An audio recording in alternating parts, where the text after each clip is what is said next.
Welcome to Things Invest, where we talk about investing, finance, and professional development. As of recording time of 4:14 p.m. on Eastern Time, Ethereum can trade $3,861, up about 2.06% so far.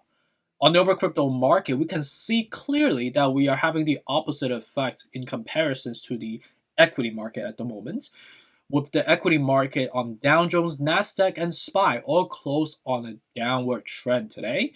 Dow Jones down about 0.05%, Nasdaq down about 1.14%, more prominently in comparisons to S&P 500 as well, down about 0.09%. And on the crypto side, because of the anti-correlation effect, seems like the investment sentiment or just the consensus in the market as a whole, that despite there's a non-confirmatory signal coming from Jerome or the Feds yet, right? The meeting is still durating. There is no press release nor anything specific that Jerome has spoken out publicly yet, right? That the public announcement is technically going to be happening tomorrow as we get some clarity around what they're talking about today with respect to the day one of the FOMC meeting, right? But investors are typically driven by emotions and by media affectation. And with respect to inflationary pressure, it seems like on the statistical level so far and media affectation so far, that it seems like we're progressing towards a more of a negative side of the house, right? So when people are fleeing, away from the inflationary pressure, as a safe haven type of instrument or a vessel, if you may, crypto will serve as a platform for people to be investing in, right? And will subsequently translate into, the anti-correlation effects that we're seeing prominently across the crypto market right now, with Bitcoin and Ethereum both up as the key coins or the key representative of crypto market. While at the same time, on the altcoin side of the house, you could see clearly that beside polkadot, which is still relatively flat, that the entire market, beside obviously Dogecoin, which is currently up about 19% so far from that Elon Musk tweet, and the Elon Musk announcement with respect to Tesla potentially adopting Dogecoin as a form of payment transactions for the Tesla purchases. So which subsequently translates into current, price level that we at right now, right? Again, no confirmatory signals from the Feds yet, right? So right now what you're seeing is completely mainly driven by emotions, and I would say partially the creations of the whales triangulating with the media companies onto influencing the market to think a certain way. But we are within the frame of reference with respect to thinking logically, right? Using purely quantitative numbers, reading the psychology of the technical analysis. We know that the current level that we at right now would be a logical level to dollar cost average at. So that will dive into the second portion of the video. Let's dive straight into the technicals without wasting any more time. So respect to recording time of 4:17 p.m. on Eastern Time, Ethereum coin trade $3,854, up about close to 2% so far.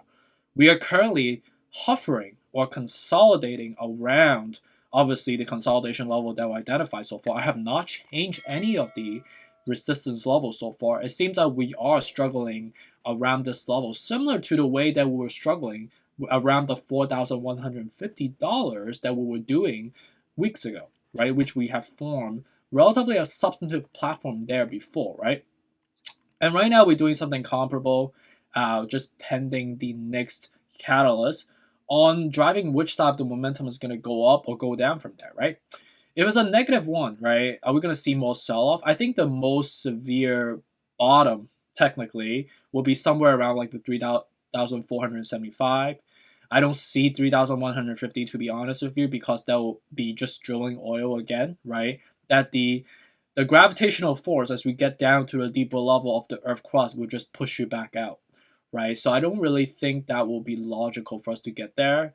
But I think most of the fear or the panic has pretty much baked into the market today, right? Again, nothing really have happened today beside people just freaking out, right? But uncertainty is always the highest incentive in terms of people losing their stuff, right? And I think that's one of the reasons why people are selling, and even selling on loss today, which is something that whenever someone asks me questions on the comment section or asks me personally, Maurice, should we be selling right now? I'm down. Should I just like cut my losses and then maybe buy back when it's a lower dip?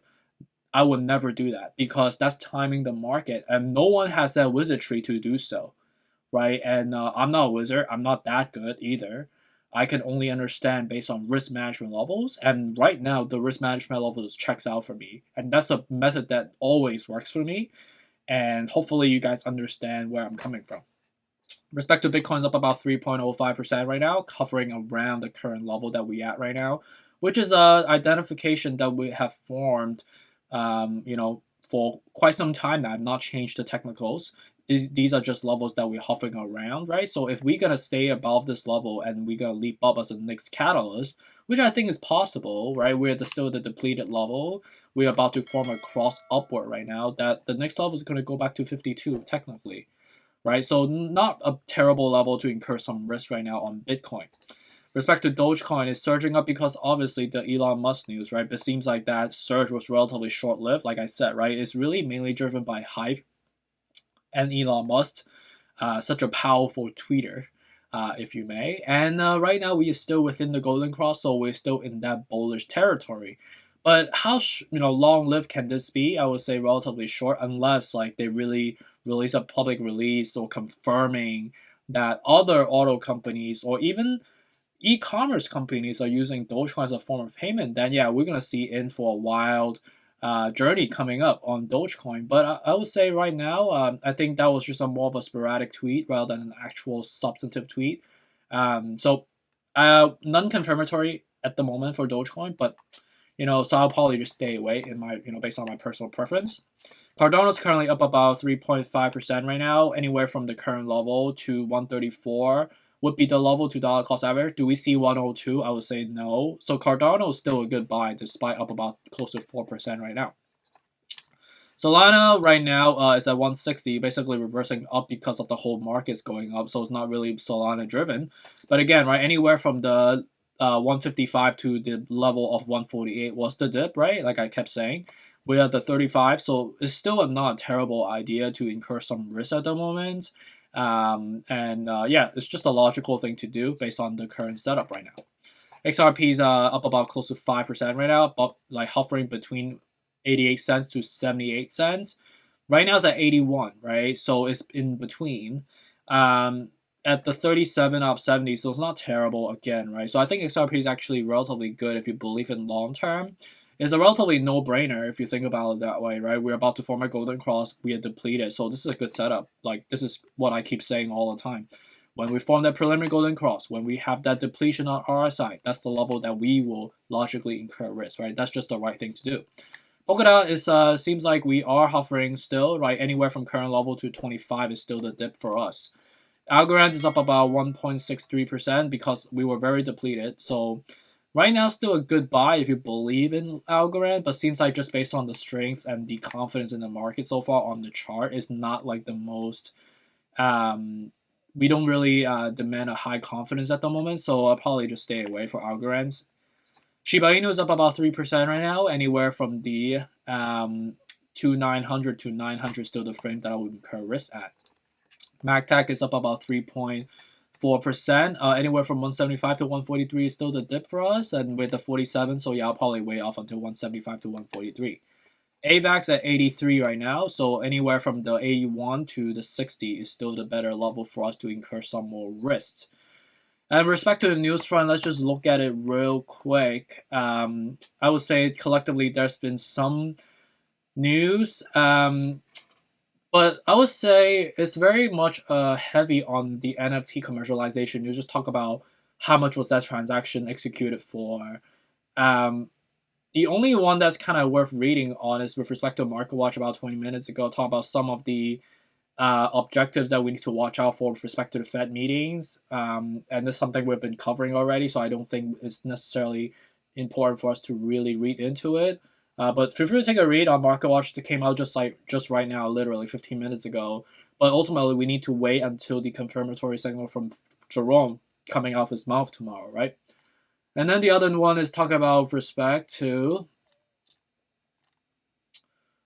Just some like transactions with respect to a crypto wallet with about $374 million worth of Ethereum from one wallet to another. So that's another interesting news. And then the CNBC News talk about a recount of what happened this year, that over $10 billion was stolen in DeFi related theft this year. And this is something that obviously the Fed has been working on, the technologists in crypto are working on. It's something that seems like, is still, happening on like a monthly basis. I could swear it's been like 14 to 15 cases that happened this year in the last 6 months. And I've only been doing YouTube for less than 6 months so far. So, and I think I've counted, just like keeping tabs, about, close to 15 to 16. I don't know about 20, but a lot of cases, and collectively $10 billion just gone, wiped out by hackers. That's absolutely insane. 10 billion, that's a lot of money, right? So with respect to risk management level, these are levels to dollar cost average at. Again, these are the levels that I feel most comfortable, and based on my conservatism, is worked out for me.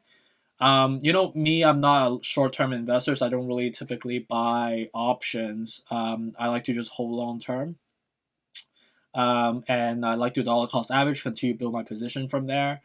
I always have a nice set of cash reserve for me to risk manage or risk mitigate, obviously. And that's the way I typically invest, right? It's my style, it's my methodology. It's not the only right one, right? You could probably make way more money than I will ever make by just using your own personal methodology. Everybody has a different one. So this is my flavor. This is my way of approaching investing. So hopefully this is helpful. It's not the best, but at least it works for me. At least I'm doing okay. So let me know if you have any questions about how I'm approaching this, and feel free to give me any constructive feedback. I love to hear. I'm constantly learning. This job is investing is a job that you learn forever. You never stop learning. You're always reading something new. You're always catching up on something new. You're always doing homework to improve yourself on a daily basis. And that's the right mindset of being an investor, right? That is always changing, the world especially. So, all right, so that's it for today, for this Tuesday. Hope you guys have a great rest of the day, and stay tuned to come up. Take care. Bye.